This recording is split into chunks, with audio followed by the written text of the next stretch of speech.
Hello, everyone, and welcome to another episode of the Rouge Rugby podcast. My name is Dan Murphy, and with me is Derek Brissett. Derek, holy moly, we got international rugby. We got Canadian international rugby. This is amazing. I mean, the game was just a slaughter fest, but we knew that would happen, and we knew that was coming. And there is a lot of positives that did come out of it. There was exactly, yeah, positive. So it was fun, and the Arrows won. The Arrows did win. Yeah, it was a happy podcast. It was a great way to bookmark the weekend. Montreal still hasn't won the Stanley Cup, so that's also positive. So we're also still happy there. Indifferent about that. That was too good, but yeah, there was a lot of rugby. Were there, other than the Canada game, were there any other matches this weekend that like you just were like jaw dropped? Oh my gosh, this was such a great game. Like outside of like the other internationals, I thought like Uruguay, I thought put in a really strong performance. Yeah, the Argentina 15, so that's a big little message of intent.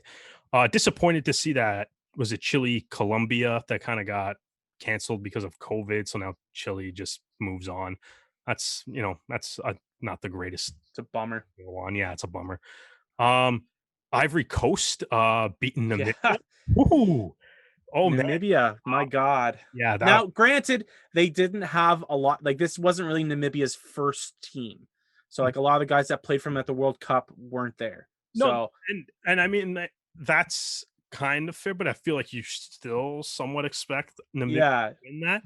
But you know what that does, in all honesty, it's just that makes it fun. And I think it's one of those games where it's like, I think those countries like Namibia or Canada and stuff that are kind of like those tier 2 nations, but are kind of like there's the other tier 2 nations that don't usually make the World Cups and stuff. And it's like they're coming, man. Like that gap's closing. Chile, like Chile I mean, obviously they didn't play, but I mean, they've been looking good in the build up to it, which is a lot of time disappointed that they didn't get a chance to actually play. Romania looked very good against Argentina as well. And yeah, you know what? I think people say that their jersey is ugly. I like it. Dude, I like Romania's jersey. I don't mind it. I don't mind it. It's different. I'm tired of boring jerseys in rugby. The one thing that surprised me about this going off of rugby for a second, as we always do at the start of this podcast, looking at Euro 2020, Okay. I've been really disappointed in how some of the jerseys look. Like just boring. Are they? I don't know. I don't really watch soccer, so I don't really. It's a bummer. I expect more from one of the largest soccer tournaments in the world. So, speaking of jerseys, that's what they get for naming the tournament the wrong year. So, but the other game, obviously, we got to talk about the Eagles' second half against England. That was massive. That's on, like all the scoring. What did they get? 4 tries or whichever it ended up being, but like definitely like the second half they outscored England in the second half. Definitely, that's one of those games that it's a loss, but they hung in there the whole game. And I mean, I take it, like, I get a little angry seeing kind of some of the comments after this where like some European based fans on Reddit were like, well, the US are playing their top team and England was playing their third or fourth team. I'm like, first of all these guys are starters in one of if not the highest league in the world. All of them are. Yeah. All of them are. Like, they are all pros. And there were guys that in this squad that were in the World Cup. Like, let's not, like, I know that there were a lot of, debutantes and stuff like that. Like, but the US had just as much time to practice as Canada did. Like, they got off essentially zero time. Yeah. They're without their top playmaker, one of the best fly halves in the Premiership, Osh McGinty. The guy that won Player of the Year for his team. Yeah, exactly. In all honesty, McGinty's the best fly half. Yeah. They lost one of their best centers in Paul Lasike. He's probably going to be done for a long team. Yeah. So, you know what? Full credit to our cousins down south. That was exciting to see. I thought Mikey Teo got kind of, I guess, attacked a little bit on by England on the wing there for their couple of tries, and to have him in the second half kind of rebound and start creating tries to kind of Like, I'm like, well, there you go. That's kind of the attitude that you need to pull some of these out. Uh, Yeah. so It is interesting they're because, looking like, they're looking pretty they're looking pretty good considering they had yeah, zero prep time. it's not very good for Canada to see Uruguay and US put in 2 Yeah. really good, matches. So, little stressful to see that, but yeah, again, I've got the Irish jersey up there. That was a great match against, Japan. Like, if you wanna watch a game with just tons of excitement, um, man, what a good match. It was a lot of fun to watch, and seeing fans back in Ireland again was always great, and the US have a real tough situation going into, so that'll be a great game next weekend as well. And the Lions beat the Lions. Well, I mean, yeah, that was The Lions beat that that was yeah, fun too. yeah. Um, COVID's also ruining their time by canceling one of their matches, so hopefully they Yeah, get that sorted out. which I think is just that more amazing to me that the They're MLR making this happen. game happened or series Yeah. canceled in the MLR, especially considering like looking around the world or whatever, like games are still being canceled or postponed. Yeah, and it's not like the US isn't Even I think Super League had like a couple games canceled like a couple of weeks a ago. couple Australian games, Like no, like or is it Tasman? The English Super League or whatever rugby league had a couple. Oh, okay, okay, okay. Sorry. Yeah, Yeah, no, you know what? And it's not like the US isn't a little bit more open, now. Like, kind of the restrictions have been pulled back in a lot of states, especially in the South. So good on them for making that happen. yeah. But Derek, we've got a historic match for good reasons and bad reasons to talk about. Rugby Canada had their first game since the World Cup. But before we get into the game, there were a couple of announcements that led up to the match since we last recorded. The first thing is we got to talk about the new kit that Macron has put out.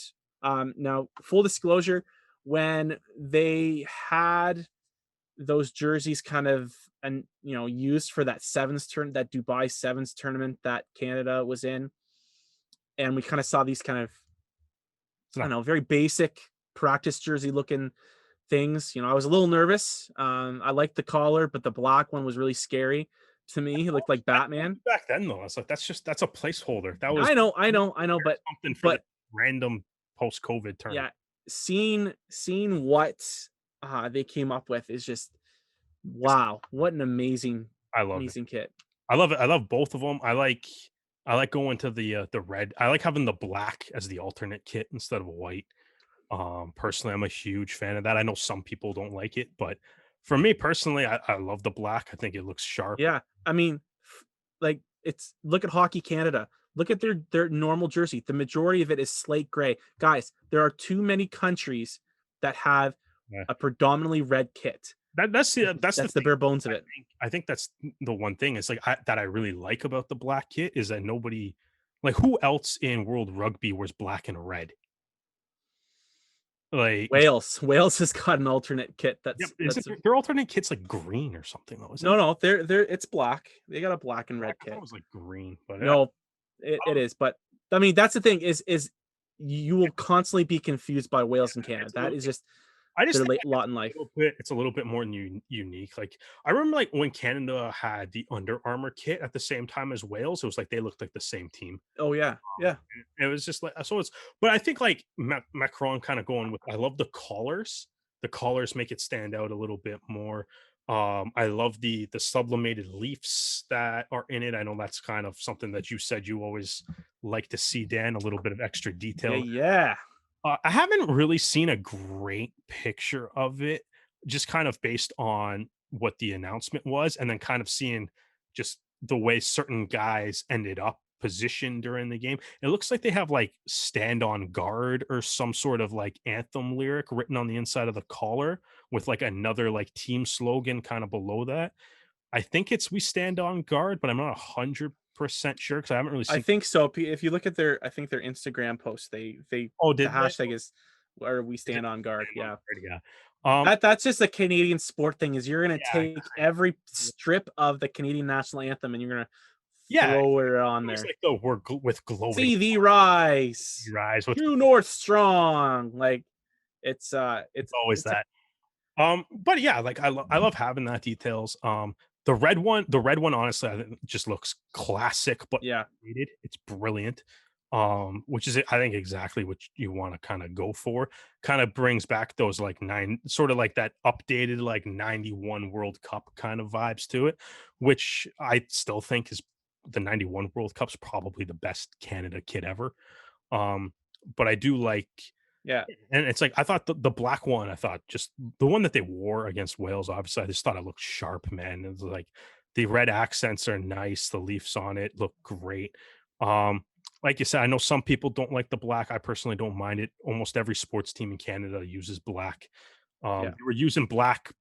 You kind of look at to me, you brought up Hockey Canada. You look at what Hockey Canada was wearing before the flag got introduced. Right. And it was there's a lot of black, a lot of blue and stuff yeah. in there. So Like it goes back even weirdly, it goes back further than the flag too.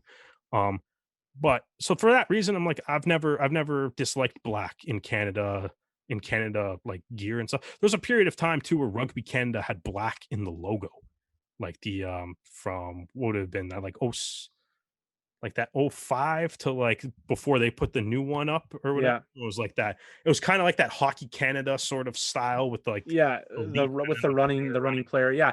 And again, this isn't the first time they've dipped their toes into black kits. Like no, it's just and quite frankly, I love the black. I think it looks excellent. Um, yeah. and I I thought, mean, you're a little bit biased. I mean, you and your love for Houston stuff like that. I mean, it's no, how's that a bias for a jersey? I because like, I you do, like predominantly black stuff. We've talked about this on the I like show before. bright, I like bright things. Black looks. I mean, okay, so I do think the All Blacks have the best kit in sports, like Yeah. all of them. Okay. It works. But it's not really because it's. I guess part of it's because it's. I don't know. I don't really know that it's black though. It's just because it works. It's like iconic. All right. All right. Well, that's fair. That's I fair. like Houston's because of the bright yellow that pops off the black on Off the their black. home kit. Well, and that's what does well with the And Canadian kit. yeah, exactly. No, that's why like black and red looks really good together. That's why you use it, right? Like Yeah, it's for sure.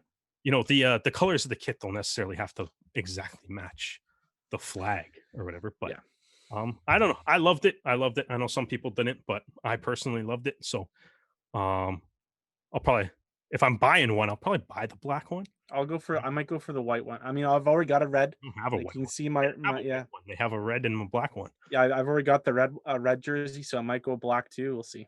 Yeah. And there are another announcements as well. Announcement of the qualifier sites for the World Cup qualifiers. St. John's will host the US matchup, and then Langford will host TBD, whoever that ends up being. South American team. South American team, one or two. So it's exciting. I mean, I know there's some fans grumbling about the games not being in Toronto.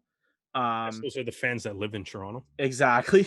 I like to a certain extent, I understand it. Like I know that the Toronto Arrows have been a big partnership, and there you have been growing a fan base there. But at the end of the day, Ontario is just not stable enough to make a firm I commitment. think but You don't want to be pulling ship in October because Ontario's on fire with COVID again, and you can't have sporting events, right? well, it's So like you're going to pick spots like I St. know John's and Langford where you can control a little bit of how well, fans are coming in, and also you want to control the environment for the team as much as possible. You want to give Canada the edge as much as you can, and I St. think John's is going to give that to you. honestly, I think it's probably just money and stuff too, right? Like Oh yeah, you go also to like you go to you trying to rent BMO Fields. yeah, exactly. But that's the thing though, right? You go to Langford, right? It's your own building, Yep, right? You're good. It's your own yep, building. Makes perfect sense. Same and then like you said, if you play in Toronto, why you rent BMO off MLSE and like I mean, I know the Blue Jays are trying to talk to the government to allow themselves to come back and play in Toronto. yeah. So I mean, those talks are like ongoing. At least this last time I checked Sportsnet. So, like, I know they're trying to do that, but it's like if if you can't sell tickets to sell out BMO Field, it's like why not go play in a smaller stadium somewhere, right? That's Exactly. probably going to be a lot cheaper for you to actually operate. And I mean, And you know that they're gonna be rocking there. and, You know that the St. John's is gonna love the match. like Sweilers has hosted test matches before. It's not. Like it's not a new thing that they have test Yeah, matches out there. So I like it. Yeah, I mean I'm fine. It's cool. I hope they I can't wait for the games and stuff. It'll be nice to see get some nice to get some test matches on home soil, no matter what you're 'cause, exactly. I mean, yeah, no matter where you're actually playing, they could they can just put like find a patch of grass somewhere in Nunavut for all I care, man. As long as it's on home soil, I think we're good. Okay, well, let's get into this game because Canada fell to Wales 68-12 in Wales at Principality Stadium. Wales ran in 10 tries, Mhm. two from Thomas Williams, James Botham, Jonah Holmes had two, Nicky Smith, Elliot D, Will Rollins, Dane Basham had two, and Connor Sheedy himself had 14 points from his boot. Canada had tries from Kainoa Lloyd and Cooper Coates, with Peter Nelson going 1 for 2 on his conversion attempts. Derek, I want to get your thoughts about this because, listen, I just kind of rhymed off what happened on the scoreboard. Yeah. No one, the coach said, Kingsley said after the match, we were not looking at the score. We needed to look at what was happening on the pitch, what we thought went well, what needed to be improved, and then he needs to make a decision for England.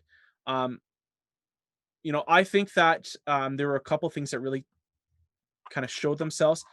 The main thing is that they were a lot more creative and are willing to take a lot more risks compared to even during the World Cup. Um, I think that their set plays off of the scrum were, I mean, they scored a try off of it. Were a little bit more impressive. But what it came down to for me is that there are just way too many errors, way too many handling errors, and Wales made them pay off of turnovers. So many knock-ons. Oh my gosh. Just brutal. Every time that you think that a set play was going on. And there were a couple plays in the second half where they were like this close away from a try and it was knock on. They knocked the ball on. And it's like, oh God, like come on, guys. Like that you were on the line and you fumbled it. I think it was Carson had an almost try and he knocked it on. Like they had to replay it. Um, and I think their scrum held up really well, which I was really impressed about. Considering the US struggled a little bit with their scrum and people are pointing fingers at MLR's scrum rules. I think that Canada did pretty well. Um, what do you think, Derek? Because I think that again, many things were good, a lot was bad, and it's I guess it's our responsibility as this podcast to try to sift through and see what we thought went well and what didn't. Yeah, I mean, I think I agree with the idea. It's like not necessarily paying a whole lot of attention to the scoreboard. Pulling a page out of Curry Hitchborn's book. Yeah, but I mean, like, it makes sense. Because it's like who didn't think Canada would lose? Like, if Canada did was within 10, 15, 20 points, we would have been ecstatic with the Yeah. performance, right? Like we would have been like, oh man, like they didn't just play well. They was like they actually hung in there with Wales and stuff, right? And that's not like it's just the way it is right now. It's like Wales is a tier one nation. They're the defending Six Nations champions. Arguably the best country in the world. Yeah. Or sorry, in Europe. I In mean, Europe. I was gonna say in you Europe. make the argument. World's a You can make the argument that they're best in the world. I don't know if you're going to win that argument. No, I think South Africa's got a trophy that says they aren't, I think. Uh, They haven't. You know what?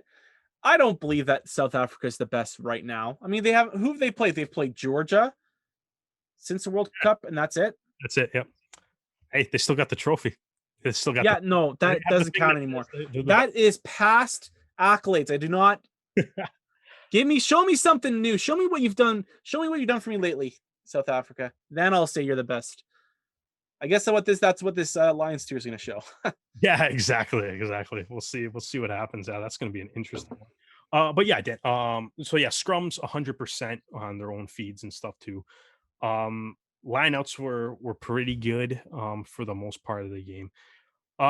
As far as the turnovers thing ones, according to the Welsh Rugby Union's website that has the stats for this game, turnovers were actually 9-9. So they actually hung in there pretty well. I do like there was a couple handling errors. I think, there was a couple of unforced errors and stuff throughout the game. But then there's a couple of errors that are like, Wales is good at defense and stuff, and maybe there's a little bit of that mixed in there too.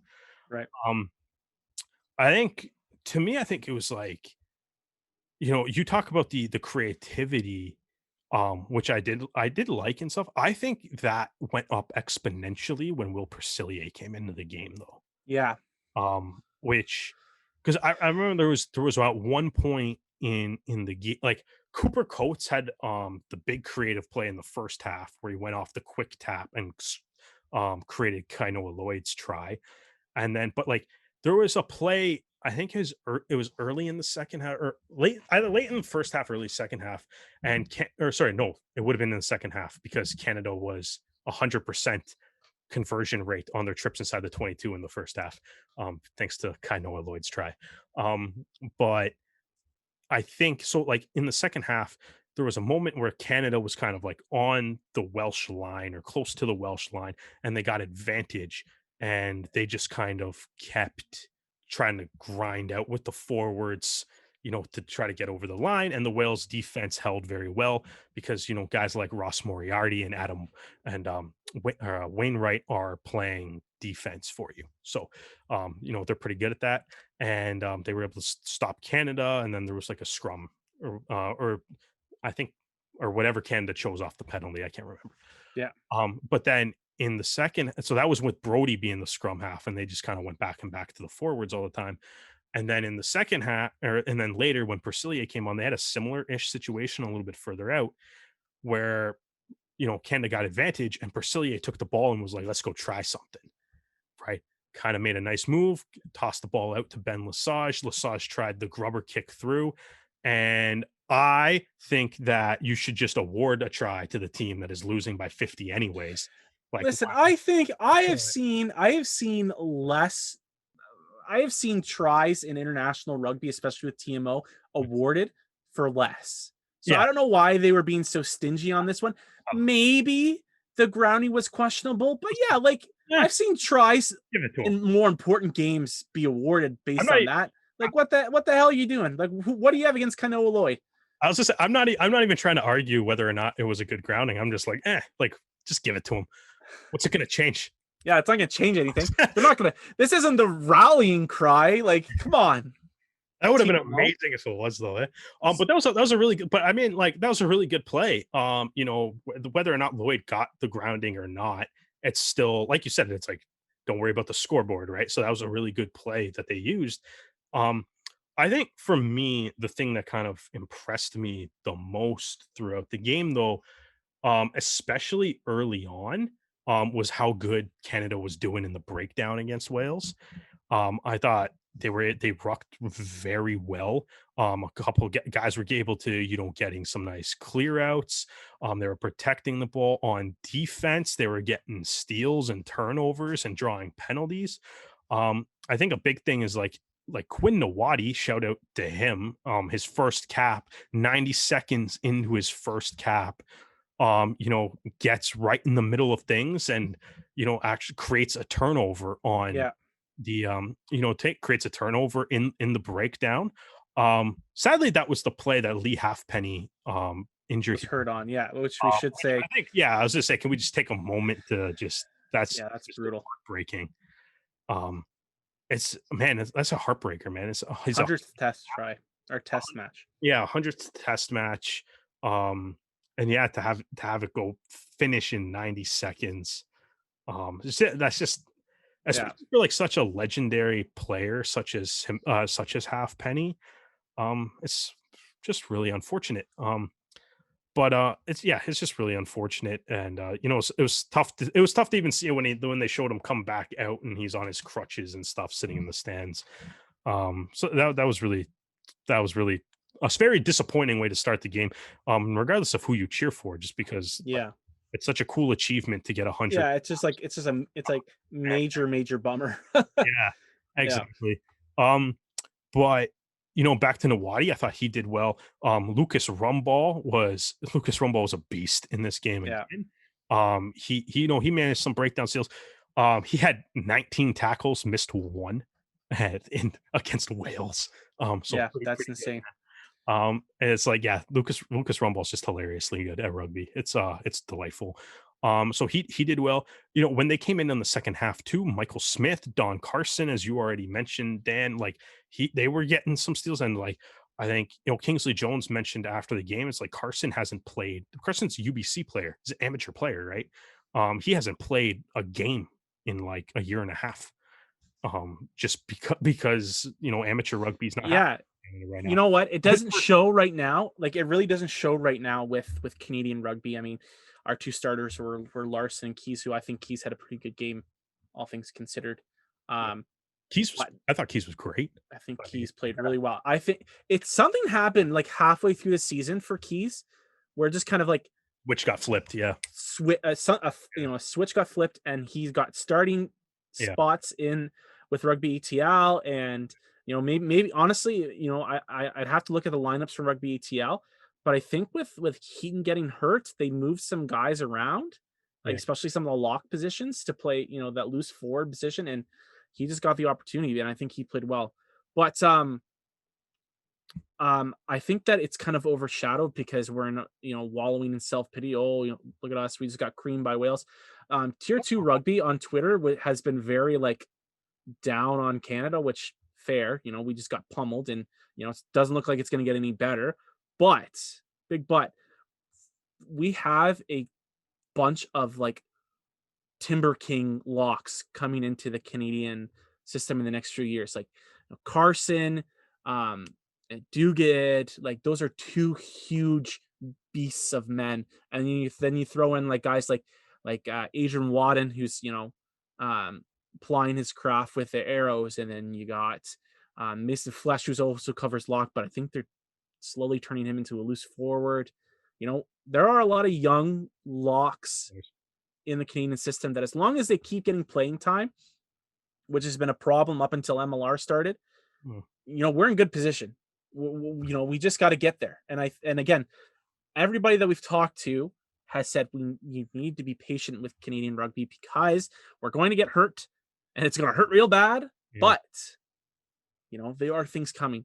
Now, Derek, what do you think needed to be improved? Because Kingsley, and I think we also need to shout out to Derek for actually being on the ask him the right questions on the presser after the game, which was exciting to hear your voice talk to Kingsley Jones, buddy.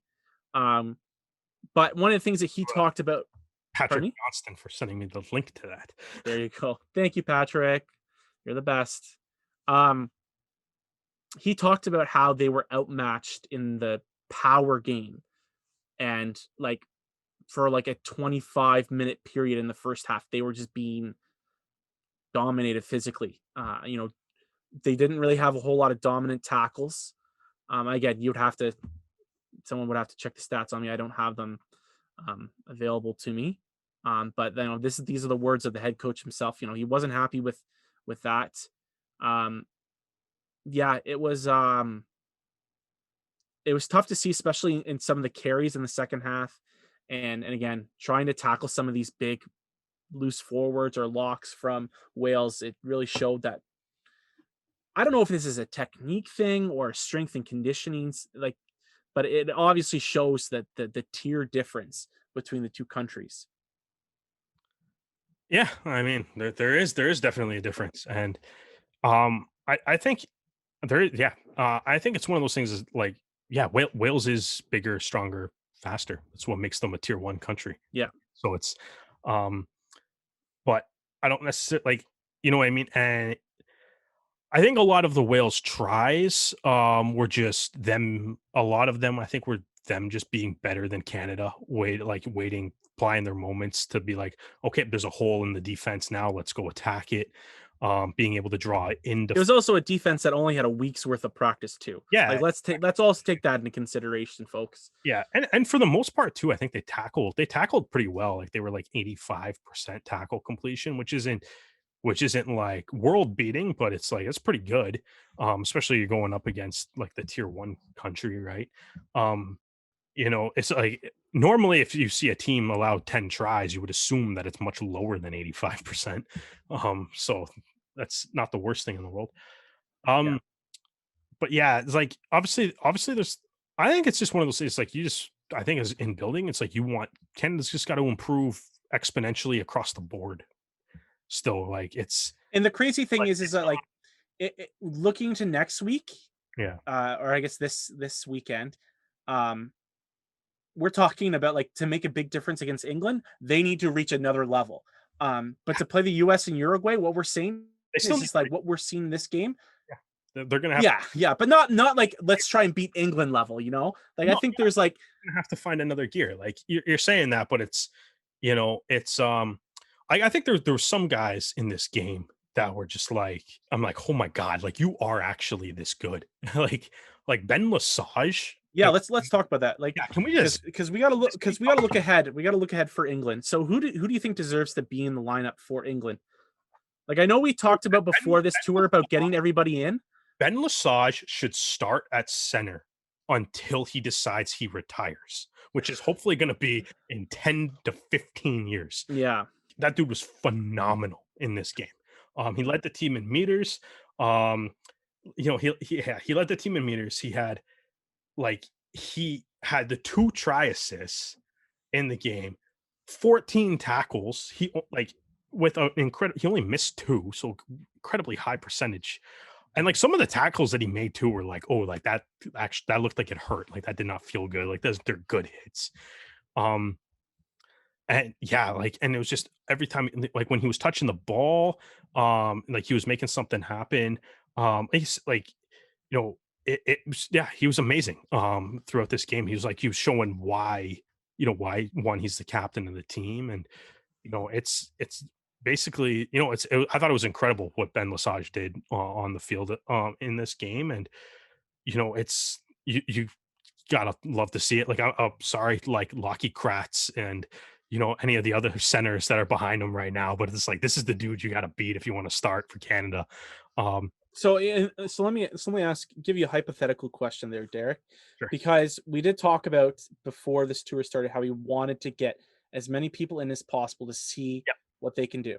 sure, You've got England next weekend, yeah, so we want Ben Lesage at the 13. absolutely, yep. Do you move Quinn Nawadi to wing to see what Lockie Kratz can do, or do you want it? Because I I think that would he say should no stay.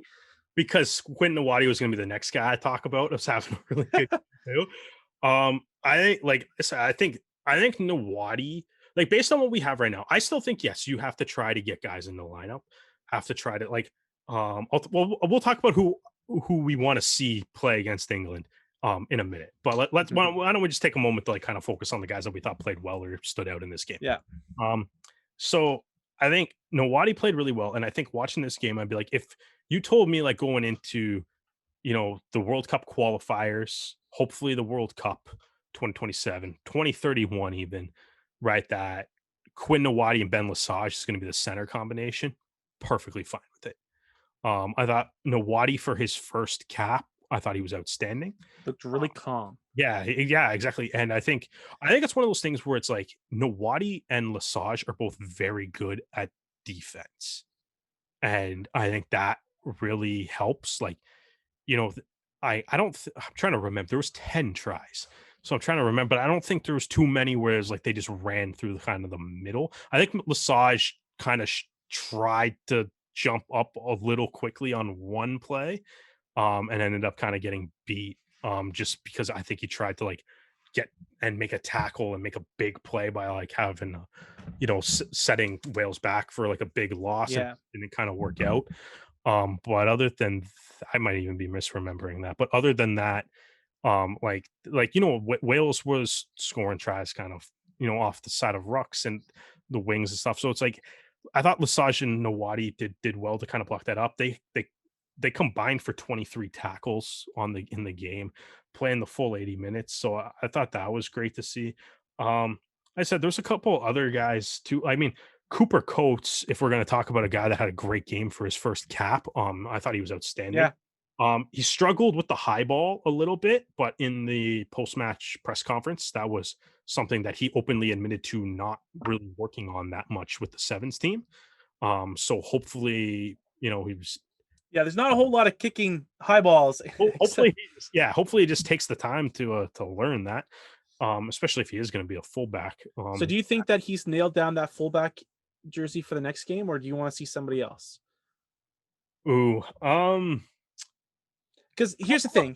The two other fullbacks that we've three other fullbacks we have are Nelson, Povey, and Parfrey.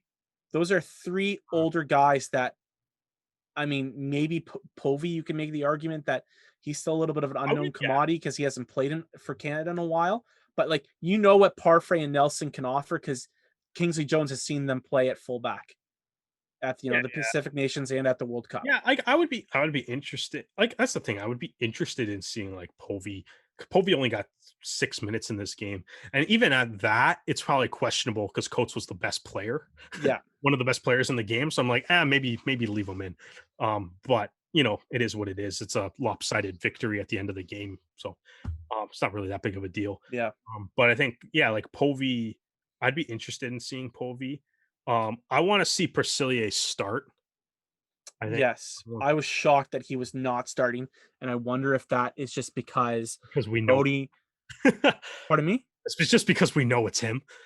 Like really, Yeah, but I mean, I think the other thing is that Brody was at the high performance camp, so he might have known a little bit more about the set piece. I think Brody's good. I think he could probably be a scrum half at the test level. I think like Persilier, I think is better than him. Oh yeah, for sure. Um, I'm not disagreeing with you on that. yeah, I would like to see that. There's a part of me that's like, do you throw Will Kelly to the fire and just, I think you do.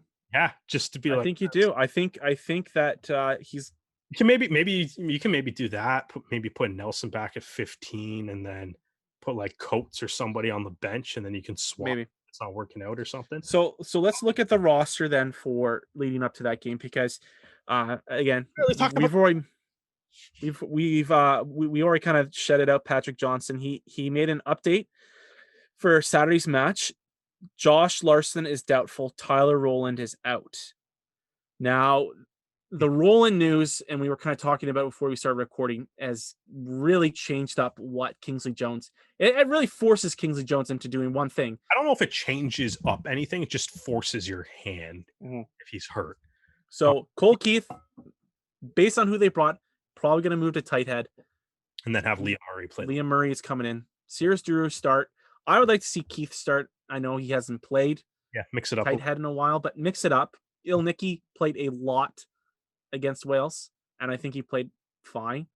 Yeah. Well, like, yeah, because he came off at the 41st minute and then had to come back on because Roland got hurt. Yeah. Yeah, I think like the forwards, I thought the forwards like I thought like Keys I thought played pretty well. Larson played pretty well, but I guess now he's questionable based on what Patrick Johnson's saying there. So I mean you might have to put like O'Gorman in Or Albornes or Thomas. Yeah, I wouldn't mind seeing Thomas I want to see Thomas in the game. Thomas would be interesting to see. Yeah. I like if anything, it's like I wouldn't if Larson can't play, like you said, I would either shift O'Gorman, put in Bornas or Thomas, but I think I want to see Smith get Yeah. So for me, it's Keys. even if Larson can't go, start Carson, maybe. Yeah. Yeah, No, I know. You know what? I want to see Corey Thomas. I do want to start. see Corey Thomas. Maybe scratch Keys. Put Keys Carson, yeah, Carson Thomas. I think the back line, Smith, Rumball, Vicky Lonnie. I don't know. I think his scramble defense was pretty good, and he had a couple strong carries. But I think early in the game he looked like I don't know. I think he just kind of looked a little nervous stuff, especially like near contact. I don't know if that's like the coming off an injury or something, but I think he settled in nicely. And yeah, here, do you want a kind of a fun-ish stat or whatever? sure, lay it on me. He's one of only, at least according to the stats that are from the game that are posted on the Welsh Rugby Union website. He was one of just 3 Canadian players that were credited with making 100% of their tackles in this game. Or sorry, 3 Canadians in the starting 15. that made 100% of their tackles. Nice. And Good Vicky for Lonnie, him. he had 8. Do you any guess what the other 2 were? I just want to see if you. Ever or just on their debut? No, no, no, no. So in this game, Oh, in this game. 15 guys in the starting 15. Okay. 3 of them had made 100% of their tackles. I'll give you a little bit of a hint too. Vicky Lonnie had 8. Yep. One of the other guys had 5, and one of the other guys had 6 tackles at 100%. I'm gonna say Cole Davis and Brody. I don't know. Cole Davis was 6 for 6. Yeah, you nailed that one. Uh, Brody, Brody was the opposite of this. He was 5 for 9, so he was Ooh, a hair ooh. over 50% on his. Yikes. The other guy was Justice Sears Duru was 5 for 5. Ah, So good for according you. to the stats posted on the Welsh Rugby, Listen, Sears Deer is one of my favorite players, so that's great to hear. yeah, Um, there's a couple of guys off the bench that put in some good. Howard made 4 tackles without missing one. Keith made 4 without missing one. Carson made 4 without missing one. Albornoz made 2. Povey made 1. Michael Smith, actually, when he came off the bench, he had 7 tackles with just 1 missed. So that's pretty good that's pretty performance good. from him too. So I think, like I said, like they tackled at 85%. So I mean, Yeah. given the fact that they gave up 10 tries, that's not terrible. Yeah. Um, And you know what? I think when it comes down to it, they're probably also going to switch out Lloyd with Fraser. yeah, Um, because I mean, Cole Davis just has the size. I don't think you want to lose a winger that size unless you're moving to Waddy out there. yeah. I thought like Lloyd, I thought did like I did pretty. I mean, I'm not as high on him. I don't think as. Yes, you have made yourself perfectly clear about your feelings about Kainoa Lloyd. I mean, he scored a try. He probably should have had 2. He maybe should have had 2. Yeah. So I mean, good for him. He kind of proved me wrong a little bit in this game. I thought he did play pretty well. So He looked like an MLR starter in this game. I don't think I think that I go back to that 2019 season. I think it's just wrong place at the wrong time. He yeah, was gone from the Arrows for too long, and Mieres and Levis just we're good. And even this year, good. like, with like Montero coming in, Tukala coming in, Yeah, even you weren't. Sheridan's playing. I think Sheridan's actually been playing pretty well now that he's getting in. Yeah, yeah. I think that I would still choose. Listen, Well, let's. maybe he can. Maybe there's a spot for him on a different team, or we'll see. Oh, for sure. I think I that I there don't think. there is not. I don't think there isn't an MLR team that wouldn't say I don't want Kainoa Lloyd. I Well, think that he's yeah. anyways. Maybe he just Maybe was just a little picky. I don't know. Maybe there is a bunch of NLR teams that are like, maybe not. Um, Hey, but I thought like I mean he played well. I think though for me like Lloyd, I think is the thing that concerns me the most about Lloyd is his defense.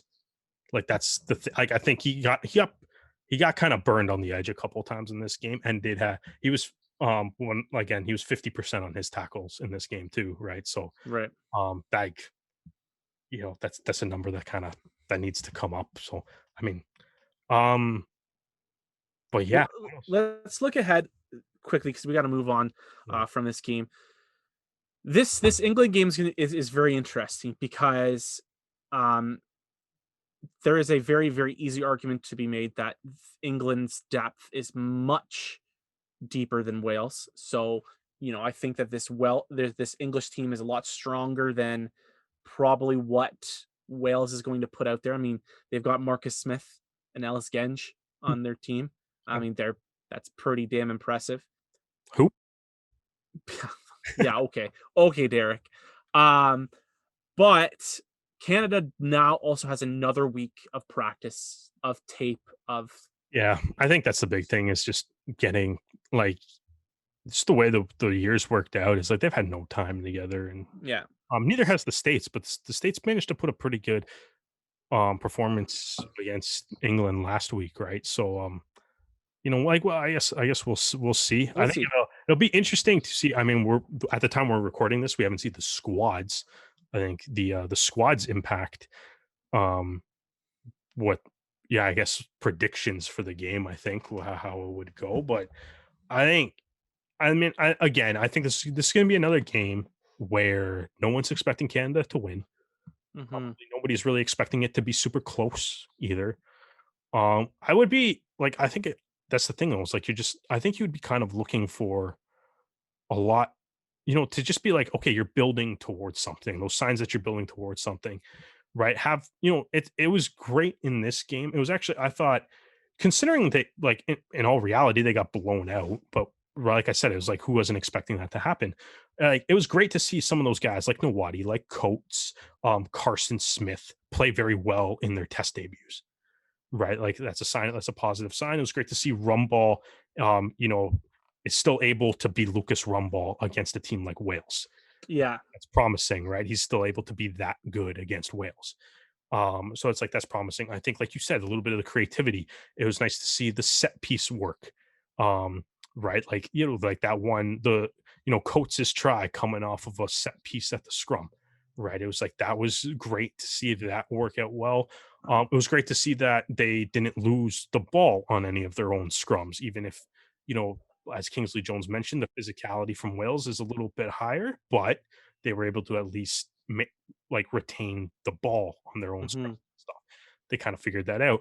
I think that's like, honestly, like, that's what I would be looking for in this game. It's like, okay, like, when you do have an attacking scrum about, inside the 22, what do you do with it? Can you, like, how does the line out play? Like, is the line out working well? Is the line out, you know, uh, and this, like, is the defensive system kind of working well? Like, are you able to, like, hold off, like, the English attack for a little bit? And then, maybe kind of like what happened in the Wales game. It's like, eventually just breaks down because Wales is better. Um, Hmm. Right. And it's like, are you able to, like, lay down the foundation for some of those structural things and stuff that you want to do? Does the set piece work? Does your attack plan work? Or like, can you, get in sync with each other? Like you said, there's a lot of guys having their first test caps. Can you, like, work together, work well? Um, right. Just kind of build stuff. The weird thing is like, this is, unless they schedule something new, this is going to be the last game before they play the USA. Unless they schedule something in between that. So you kind of need to, I think you have to also take the time to be like, all right, maybe we have to figure out some combinations and stuff. Um, in order, figure out who's gonna be the guys to put their hand up to see that, which is why I do want to see some of the guys that didn't get game time today. I do want to see some of them get in. Especially like, if, like, in all on, like, if Larson's questionable, don't play him. Like, No, no point. Like, why? we know what Larson is. Yeah. Yeah, we know. Yep, that's fine. I wouldn't even bother if he's like, if anybody's like slightly hurt, I wouldn't even bother putting them in. Um, I think I think I would like to, yeah, and just, let's just get a couple more of maybe like some of the uncapped guys. Like I said, it's like, I think Nawadi played well, but it's like, you know what, maybe you do have to work around the lineup to see maybe if you can get Kratz in there somewhere. Maybe you have to do something, figure out a way maybe to get Frazier into, like, it's like, you can kind of do a lot. Seeing the lineup that got put forth in this game, I was I'm like, yeah, all right, that's fine. Like, like I said, I want to see a little bit of everybody to the best that you can. And I guess Roland's injury is forcing the hand on that. So I'm assuming we're gonna get some Liam Murray in this game. Um, and yeah, just, I think that's all you kind of got to do is just make sure you're building towards the USA, and trying to kind of figure out those combinations and stuff. But also, like, make sure you keep doing the things that you did well and make sure that keeps going. Like, make sure you're still tackling well. Yeah, make sure you're progressing those Yeah, things. exactly. Make sure that, like, that you're attacking the rucks. You're getting some turnover balls. You're creating penalties for Yeah. the opposition and stuff. Make sure you're still doing that stuff well. And then, maybe figure out a way to put up a couple more tries. I think the one thing I did make the joke about, the fact at halftime, I did make the joke about the fact that Canada was 100% on their conversion rate on trips inside the 22, Hmm. um, which is kind of funny. Um, but also at the same time, it'd be nice to get a little more trips inside the 22. Like, I'm happy you scored on your one trip down there. But, Be nice. You can spend a little bit more time than just yeah, throw exactly. coffee in there Spend for sure. Figure Set out, up shop.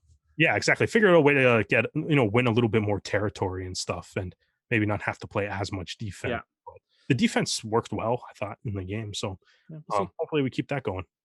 Yeah, it's the nice thing you kind of mentioned. We got to move things around and see what everyone looks like. I mean, We know the European guys are pretty much known commodities, except for Tyler Duguid, um, and maybe Matt Bukaboom. Mhm. Everybody else, you know what Ardron's bringing, you know what Olmsted's bringing, you know what Tierney's bringing. Those guys are been part of Canada's plans for years. So let's see what everyone else has got.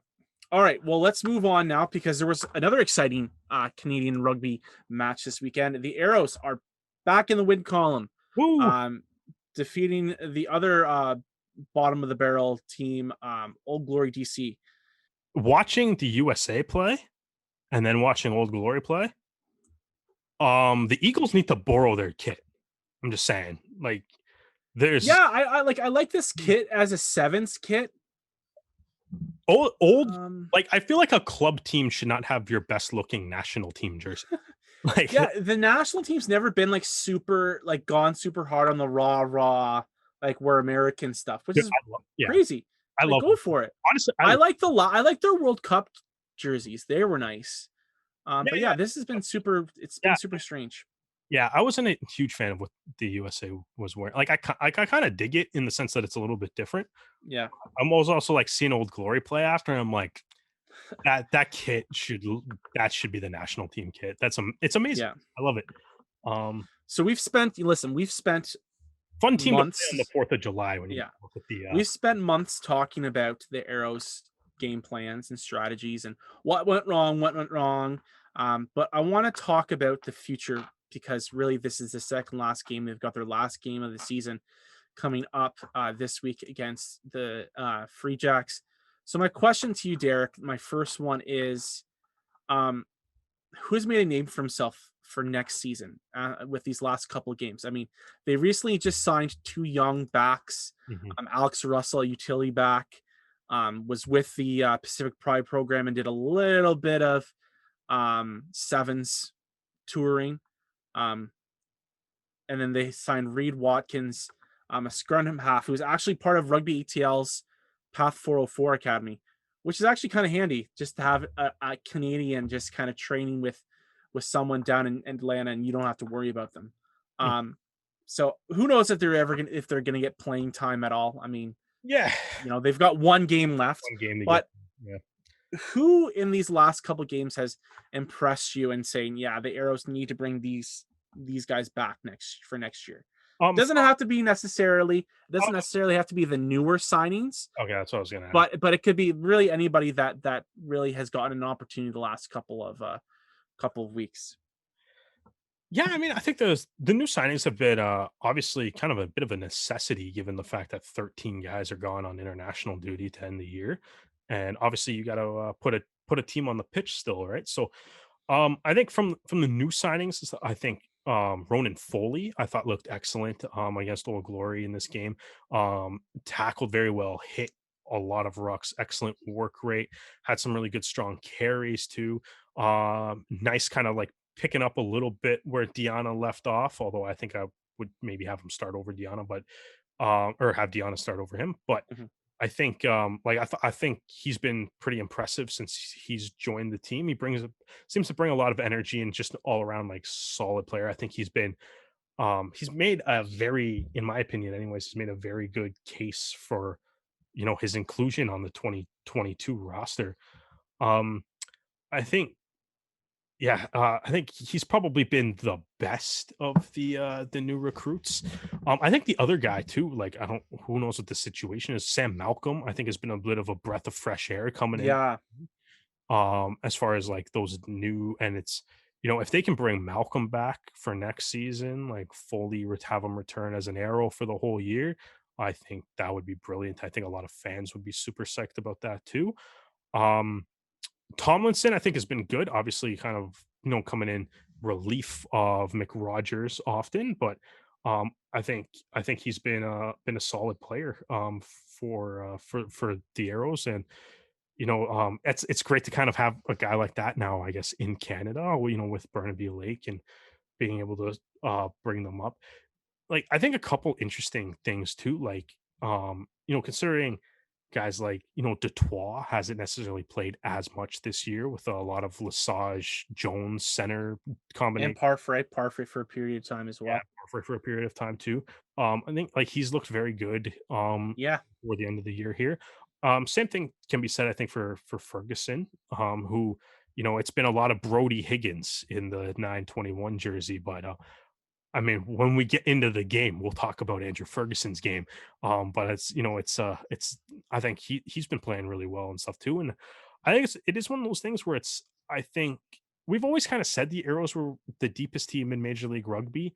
And I know, like, obviously the record isn't the most flattering thing right now, but I think they still kind of are. Like, it's, to be able, like you said, to have a guy like Andrew Ferguson being like, I guess with the way he's been utilized this year, probably your third choice scrum half, at least. yeah, Not necessarily. I'm not trying to argue like ability or anything. I'm just arguing like the way that he's been used. He's been right. It's like they've played Brody and Higgins a lot more than they've played Andrew Ferguson, right? right. So like I think, and you look at the performance he put on the pitch, yeah, on Sunday, and it's like, yeah, like he's like there's probably nobody in Major League Rugby that has a better third choice scrum half than the Toronto Arrows. Yeah. As funny as that is, right? Some teams don't even have as good of a first choice No, yeah, scrum half as Andrew Ferguson. Yeah, Utah it's barely has three scrum halves. yeah. Poor Michael Baska. He's just kind of and Fraser Hurst. They're just kind of at times with injuries have just kind of been had to like I carry that whole position on their own. dude, that would be I think that would be the lineup thing I would do for Canada. I would have Hurst backing First Brasilia. first in, see what he's got. Yeah. Yeah, Hurst Um, back up Brasilia, but still give Hurst like a good like 15 to 20 minutes yeah. on the pitch. Okay. Yeah, it's tough for Detroit because um, he has I think that he was a victim of bad team play at the beginning of the year and then was subbed out and the team started winning And they and then what can you do? Spencer Jones came back. It's just one of those bad the Yeah. season didn't go his way, right? The year before that shortened season before, him and Lesage were one of the best center pairings in MLR. The year before, him and Jones were a really strong center pairing. So, I'm happy to see This year, um Jones and Giuseppe take pardon me? Lesage have been great this year too, right? Like Yeah, Jones for sure. made Team Canada, right? Yeah, yeah. No, I hear you. I'm just saying that I feel like he's done dirty. And then, I don't want to, you know, cause ill, but I just feel like if he was given more of an opportunity, I think that maybe he could have done the things that the other guys have done. Maybe not Spencer Jones because he's a little bit bigger. Yeah, But anyways, I I've been really what I'm trying to get at is I'm happy that he's had a good couple of games I because think I want to see him back. I think that's just depth, and I think even like Johnny Sheridan, I think has played pretty well, like coming in. Yeah. Again, like I'm like I don't know, like if the Arrows have all the names available to them and everybody's healthy, you're probably not slotting Johnny Sheridan into the lineup very often. I don't know if Johnny Sheridan's back. Like, let's say Levis and Miras and Tuclet and Montero all come back. Then you also maybe got some scraps from the sevens program. Like they're definitely not going to be keeping everybody. You know, Kingsley Jones is going to want some of the guys that are in the sevens program right now playing 15s, and MLR is where they're probably going to end up going. seven And sevens tour still happens though, right? So I mean, some yeah, but what I'm saying is that there are guys like like Theo Sauter and Andrew Coe and Connor Trainer that are yeah, well, maybe not Connor Trainer. Andrew Coe and Theo Sauter definitely, and Brock Webster is someone I should mention that are going to be very important parts of the 15s program yeah. in the next few But years. the other side of that is just because they go to play 15s doesn't mean they're Arrows either. I mean, No, but it'd be I nice, mean, but it'd like be nice, but I mean, that's there's that connection's already there with yeah. Rugby Canada Oh and yeah, the Pacific connection Pride, and obviously already there, especially with Cohen Souter who've already played for the Arrows and yeah. right. My point is that You can I go. haven't seen enough of Sheridan other than He's a depth some flashes. player. That's what Yeah, Sheridan is. He's a depth player and he's a good depth player. yeah. He's a Um, player. He's Tomlinson is going to be an interesting guy. I mean, he wasn't even I don't even think he wasn't even in Atlanta for most of this season. Like no, oh, he yeah, came down with Vicky Lonnie. which I think is also like yeah, like that's he's played well. I still like I think he's been playing well defensively. He was robbed of a brilliant play against Rooney, but I think like he's played well against Mhm. a lot of teams, and he's hanging in there and stuff. It's like, yeah, Yeah, he's I just think the odds are not in his favor, no, is what I'm the saying. Arrows have better wingers than Sheridan, but he's when all those wingers, because they are all really good, all end up representing the national team. Johnny Sheridan, I think, Which shouldn't great. be a problem from Yeah, this year on. exactly. But it's like John Sheridan is a great guy to step in when Yeah, guys are hurt yeah, or on for sure. international duty.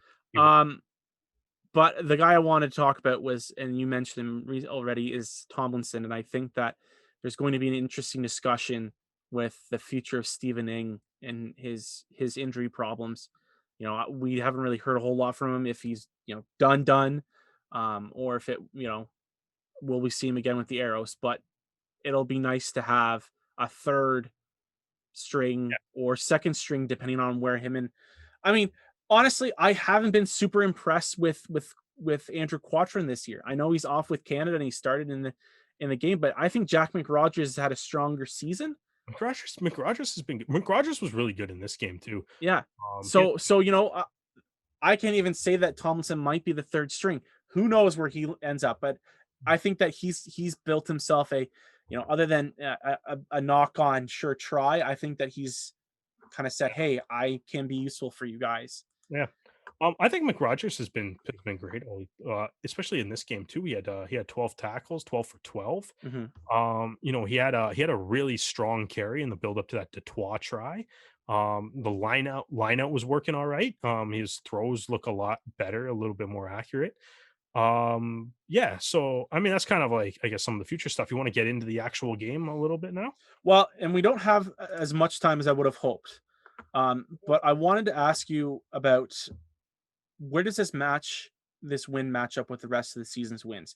Because really, if you look at the rest of the Arrows wins, they were pretty much we dominated the team the most of the game. Like this was their first win that they really it was really close to the end. Almost all their other games that were close to the end, they ended up losing. So Yeah. this was a real gutsy win for the Arrows to pull off.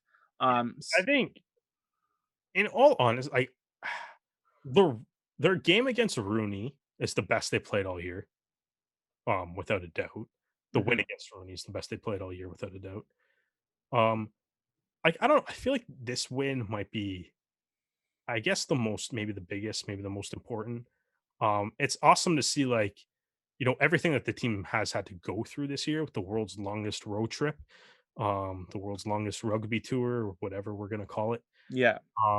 Which is obviously, has been tough on a lot of people, and it's to have the players go through that bit of a losing streak, have all the guys go away to international duty, and then, like you said, have the depth guys on the team step up and bring home, end this losing streak, set up a chance to, maybe beat New England next week and end the season on a massive high note.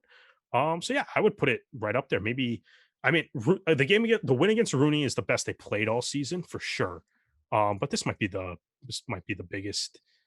biggest win or whatever, just because Yeah. you got to think like it's just got to be like I don't know, like it just must have felt good, like just to keep Yeah. one in the win column. Well, especially the streak that they were on. They Yeah, had exactly. so many brutal, Like I said, you heartbreaking losses. but like I said too, it's like you end the streak, but it's like it's the depth guys that did it. Yeah. Like They it's weren't even there for all those losses. exactly, it's the depth, Yeah. it's the shared, but it's like it was like especially like all right, we should just get into Andrew Ferguson was amazing in this game. Oh yeah. It was unreal. That it's like even just in the first half, and I think in this game it was one thing that it's like in a lot of those games that they did lose, there was never like a moment like this in the games that they lost where it was like one guy was like, I'm gonna change the momentum of this game right now. Like they didn't have that big, like huge momentum swing, even though the games were close. There was never that like, right? It's like you said, we're like talking about like New York and stuff. It's the game against New York the week before. It was like, okay, like there's like a try that gets allowed that maybe shouldn't, and it's like, okay, that's just like it's doesn't make you feel all that great, I guess. And it's like you kind of see like momentum slipping a little bit. But this was like one of Mhm. those games where it was like The Arrows are down at the half. Old Glory comes out in the half. Kieran Hearn puts up this ridiculous behind the back pass Yeah. to DTS for a huge line break. Eventually, that ends up being Corey Daniels scoring a try. So it's like you go down. What would that have made it? That would have made it like what 21-10. But like right, so it's like you go down big, and then and then you have just a line out like about 8 meters into your own half, and Del Vega tips it down to Ferguson. Ferguson just steps the first two defenders completely untouched, kicks the ball ahead, has the race with Tusitala, and Who like looked like Tusitala was going yeah, to on win. the camera angle, it totally looked like Tusitala was winning this race, and then he somehow snags the ball, scores. Right, and it's like you can see the reaction of the team, how fired up everybody was watching that. It's the best try any Arrow has scored all year. It's arguably the best try anybody in Major League Rugby has scored all year. Um, and you could see how fired up everybody was. Not to mention, it's like Ferguson had the only try for the Arrows in the first half too, right? Where he like went one on one with Mungo Mason and just rolled off Mungo Mason Yeah. score too, which is also brilliant, especially considering the defender was Mungo Mason. Um, and then you kind of look at how like you watch the replay of like the Ferguson try, but don't even like watch the actual try. Watch all the Arrows players watching the try. And it's like I was like I think it was a big just a massive emotional boost that I don't think has necessarily happened in some of those games that they've played in during the losing streak.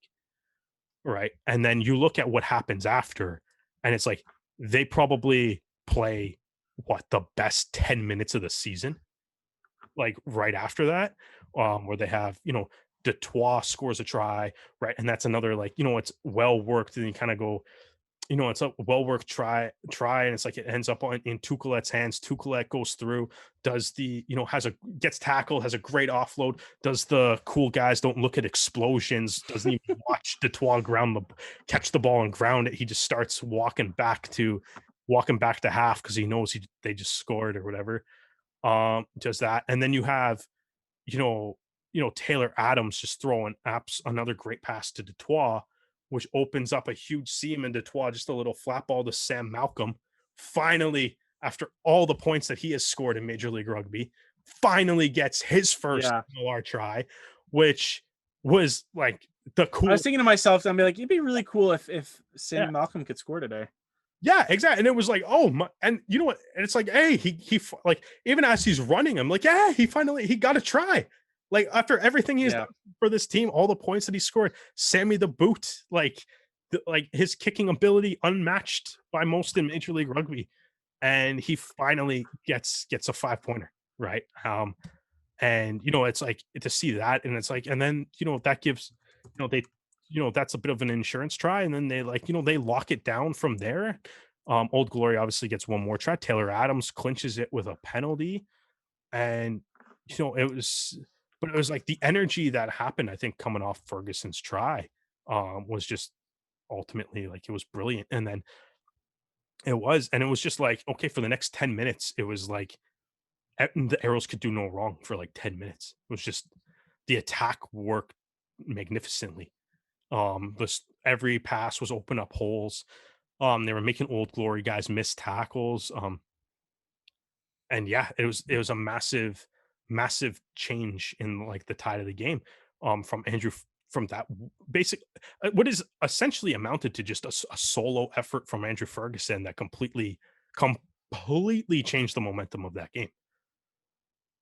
It's I think Taylor Adams had a strong game too, especially in the first half with his Well, kicking Taylor Adams ability. amazing in this game too. Yeah, Yeah.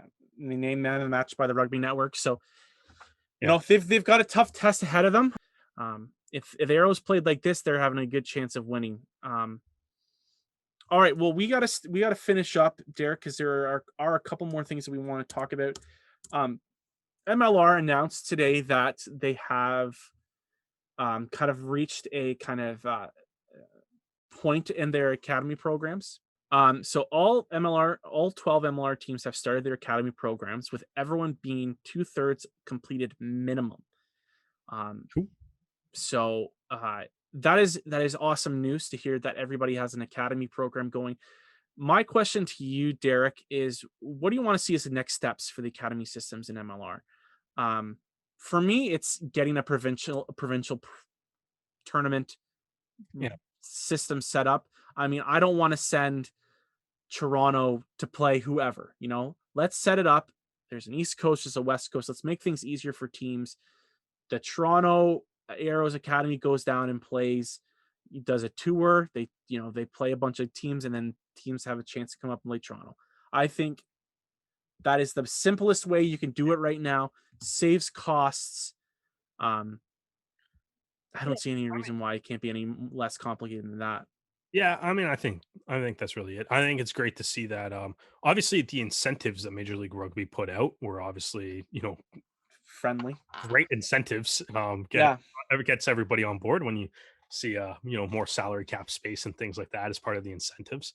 Um, so I think it's great. I think it's really cool seeing teams building like the grassroots development, but also like those academies that are out there, like the Aero Senior Academy, like the Independence, Rugby HTX, Pathway 404, all that kind of stuff. And LA's Academy has played a couple of games already. LA's Academy, yeah, they played a game against like the Cross The Colorado. crossover, I think they played in somebody else too. Um, So like I think it's great to kind of see not only the grassroots level, but also the like high performance academy programs kind of starting up. I do think I agree with what you're saying though, Dan. Is I think like for the academy, like the actual like for the grassroots program, all I want to see is each club just keeps doing it, keep doing what you're doing, Yeah. growing. Whatever you think is best to grow the game in your local community, keep doing it, right? Keep bring the game into the schools, bring it into high schools. Maybe identify some of like the top kids that are like 15 or whatever years old as like guys that could potentially play MLR in the future, get them into like your higher level academy programs. Um, I think yeah, so it's like I think it's yeah, like I think it'll be brilliant to kind of have them doing that. I do agree with what you're saying though, Dan. Is like I think for the senior academies, um, we have to we have to get to the point where it's like they're playing each other. Yeah, like there needs to be meaningful Yeah, games being played yeah, out of this. Otherwise, what's the point of having academies? yeah, exactly. Play they have to play each other, and Yeah. I think that's the next step. Uh, Okay. Well, we got some other news to talk about. we we got to do the other MLR games this weekend too.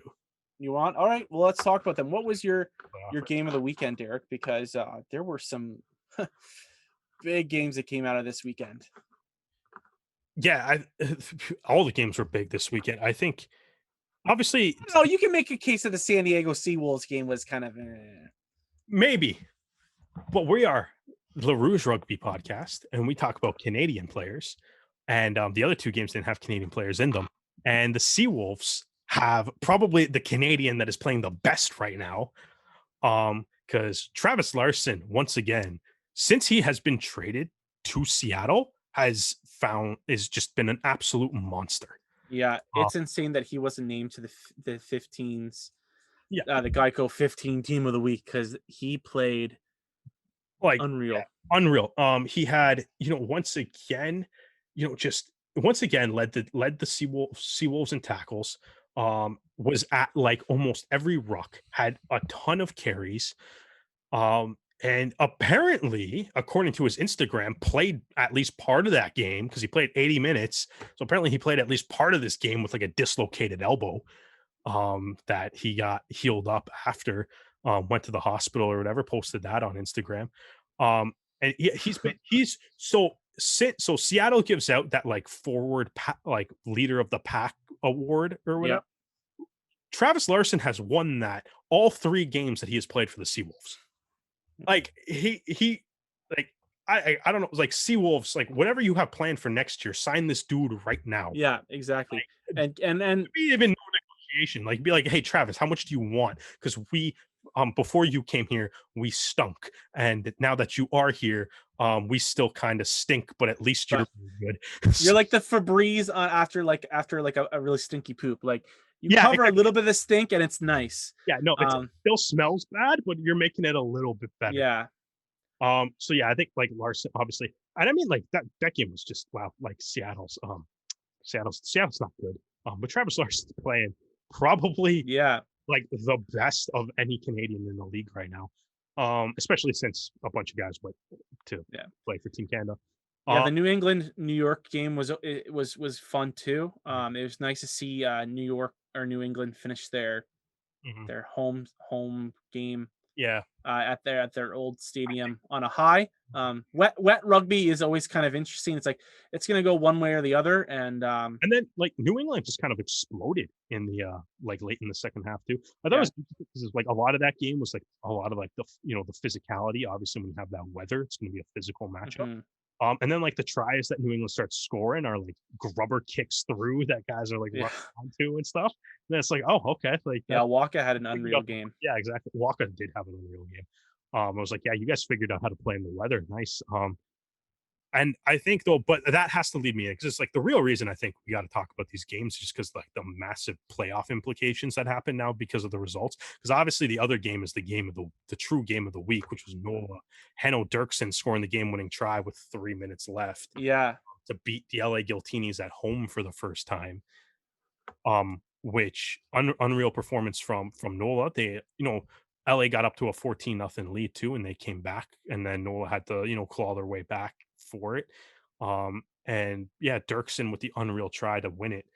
But I just think like the actual way, like the one reason that it's like love MLR and the season has been so fun is because it's just kind of building, like the drama just keeps building. And what happened this past weekend? So the Free Jacks beat Rooney, which one not only technically keeps the Free Jacks mathematically alive, so that they needed that because they're technically alive. yeah, They need a lot of help, but they can still technically make the playoffs, based on math. But it brought Nola and Rooney. So the Nola win combined with Rooney losing brings them to 46 points in the table. and they've got the draw, which makes them Yeah, second place. yeah, exactly. So they got the draw. Yeah, but who cares? Because they're not ending. Neither one of them is ending the season with the same amount of points. Like it's not happening. Because so you have Nola. So Um, Nola plays Seattle this week, and Rooney Oh yeah. plays Houston.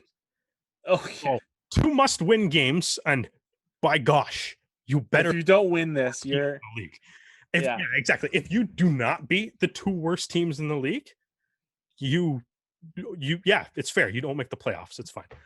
But the brilliant thing is, so let's assume they both win those games, and hell, let's assume they both get bonus points in those games, Mhm. because it's Utah, or sorry, it's because it's Houston and Nola. The Nola plays Rooney in Week Oh 18, yeah. which Oh is yeah. It's like that Gronk meme. It's like, oh yeah, it's all coming together. yeah, exactly. It's Love all it. coming together. And It's then on the West Coast, dude, you that's got the two it's a Giltini teams playing each other. quarterfinal. Like no matter what, Yeah, arguably no matter what happens this weekend, we have a quarterfinal yeah. on Week 18, right?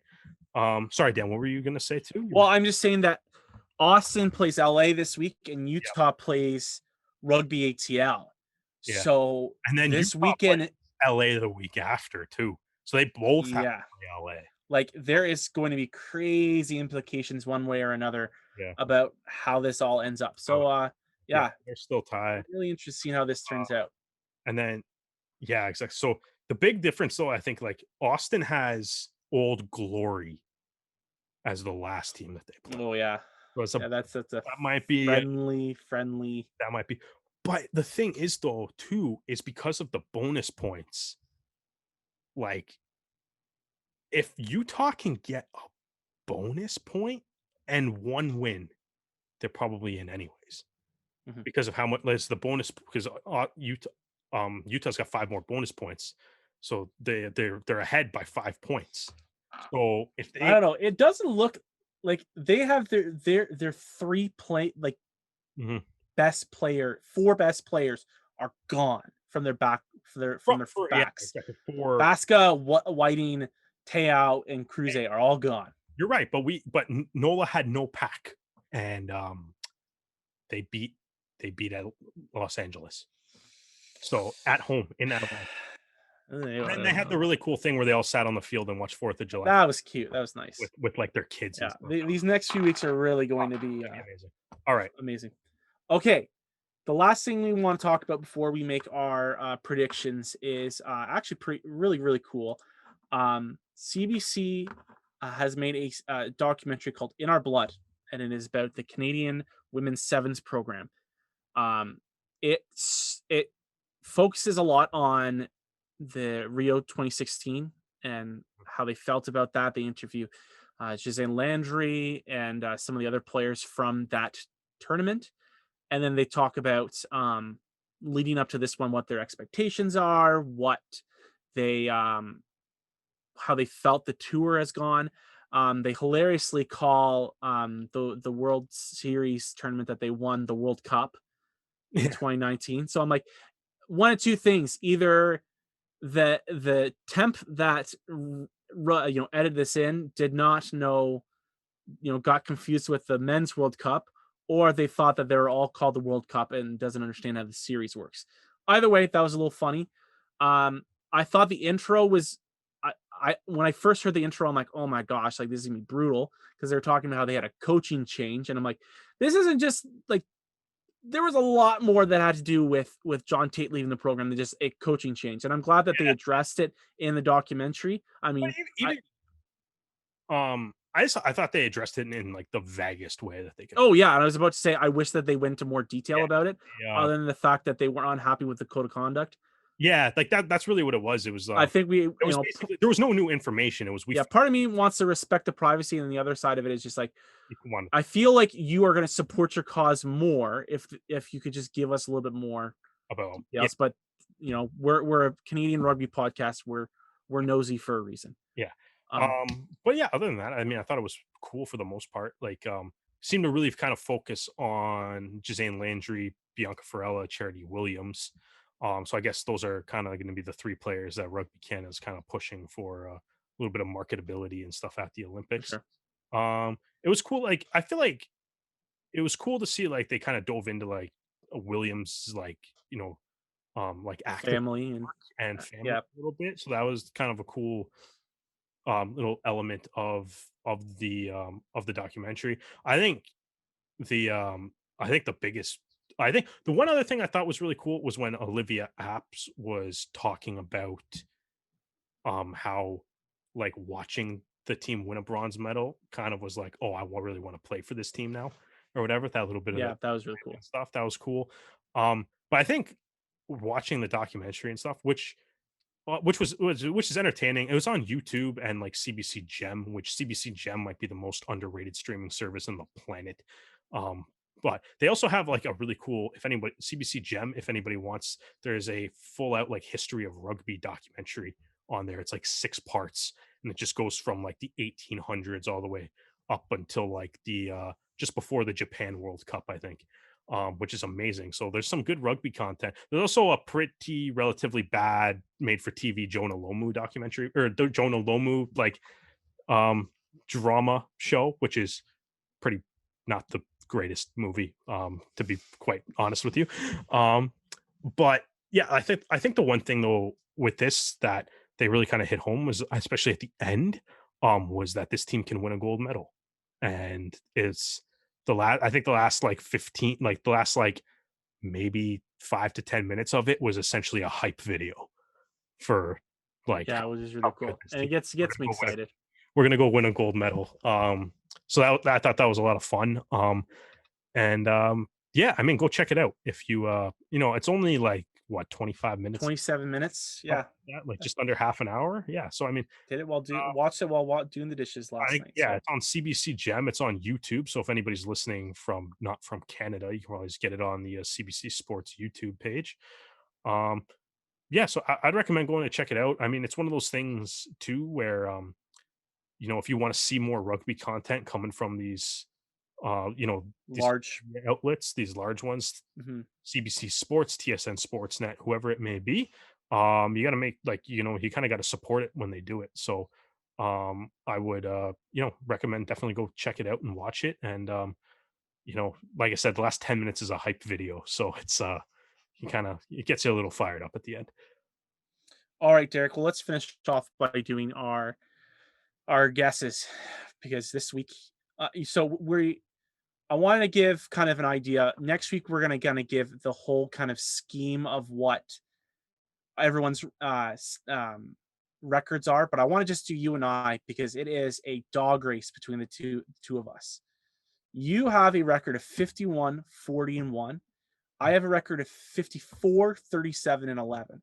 And I wanted to bring it up because by next week, the tables could have turned and you could have a higher record. So Yeah. knowing that you are now behind, got to think about your picks wisely. Don't just vote with your heart. You got to vote with your brain too.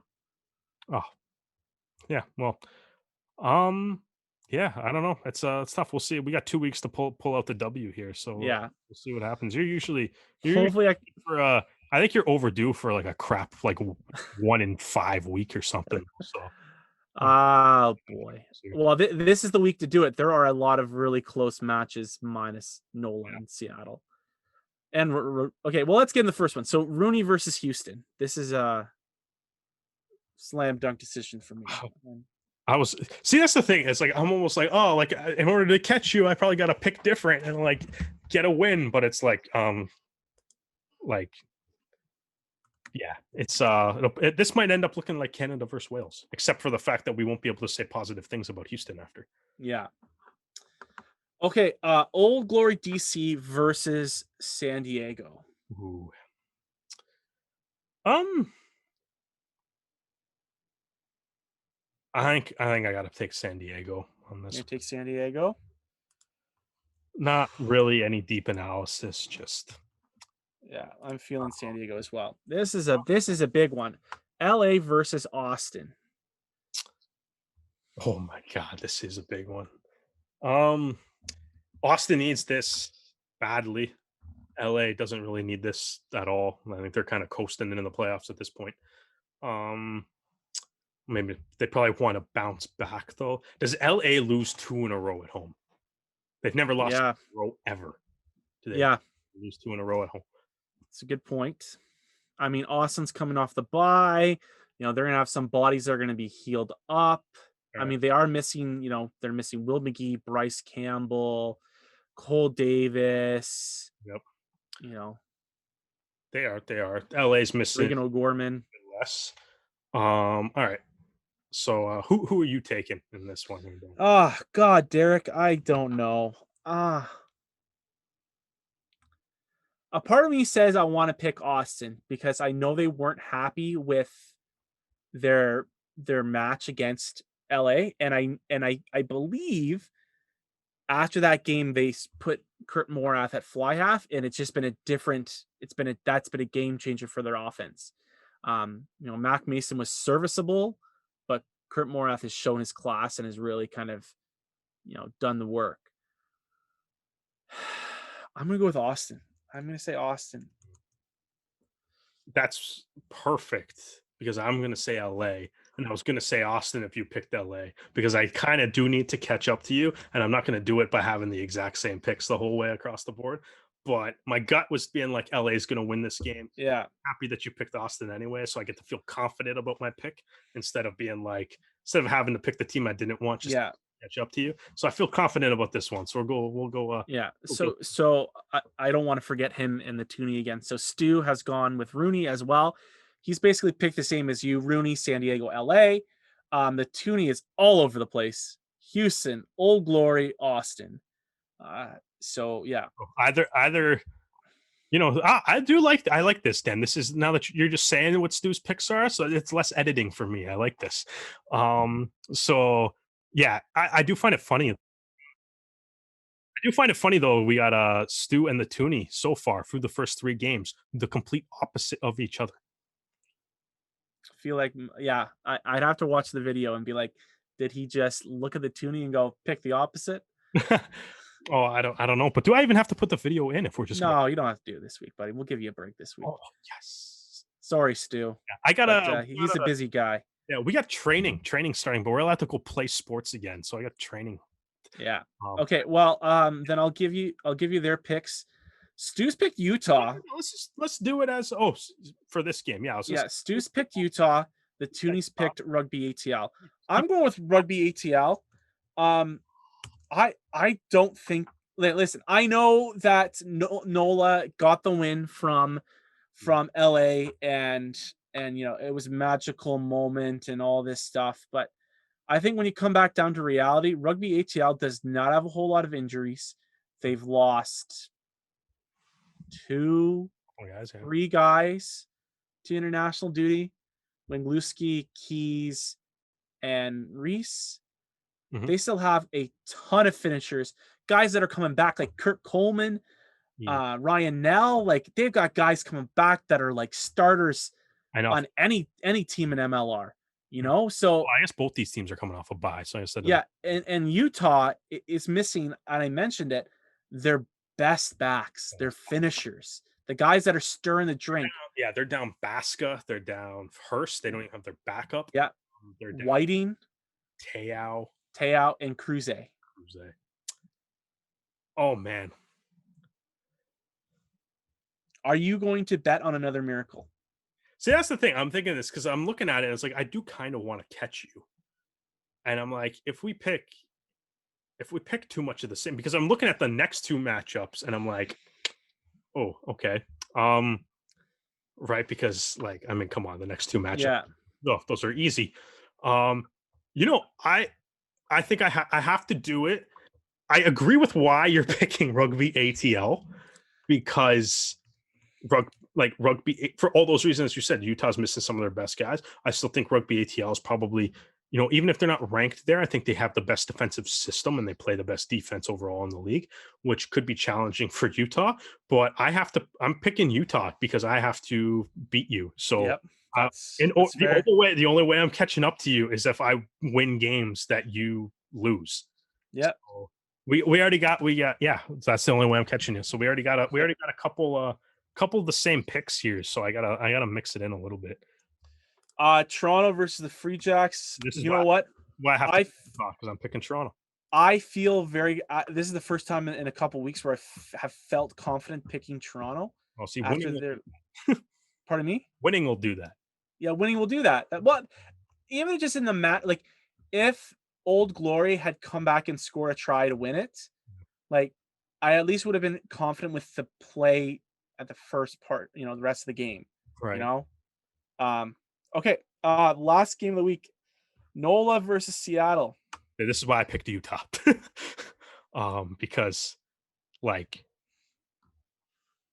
I Who you know picking? this is the funny thing is because I know we were like, oh, like Nola is missing so many guys, and they are. Mhm, And then they beat LA while missing so many of those guys. mhm. And so initially I was like, oh, maybe they're missing so many. Like the thing is, I watched Seattle too, and it's like Travis Larson has been absolutely insane, and he is injured now, so he's not playing. And I still think there is, except for week 18, when not only do we get Rooney versus Nola to decide a playoff spot, but we're going to get Seattle versus Houston to decide wooden spoon as well.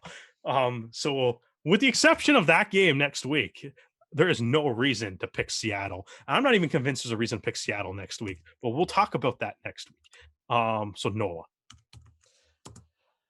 Yeah, I'm picking NOLA too. I mean, you want yeah, we'll have a discussion next week about NOLA versus Houston do because you want to look at just for fun? 2 weeks out, we got week 17 and 18. Rugby ATL, NOLA, New England, and Rooney, only teams in the East that can make the playoffs. yeah. New England is admittedly a very outside shot at doing it, but they still technically are there. It's the Jim Carrey, so you're saying I have a chance, uh, and there's a chance. Kind of Yeah, yeah. that's New England right now. They need New England. So New England needs Rooney and Nola to both lose to the two worst teams in the league, while not getting bonus points. New England needs to win both of their games, and then Rooney and Nola need to tie with no bonus points for Rooney to make the playoffs. Who does New New England. England play next week? New England plays rugby ATL. Oh boy, yeah. Well, Yeah, there you go. they gotta win. They gotta win both those games with bonus. Toronto and rugby ATL. With I wonder if they're just gonna stay in Atlanta.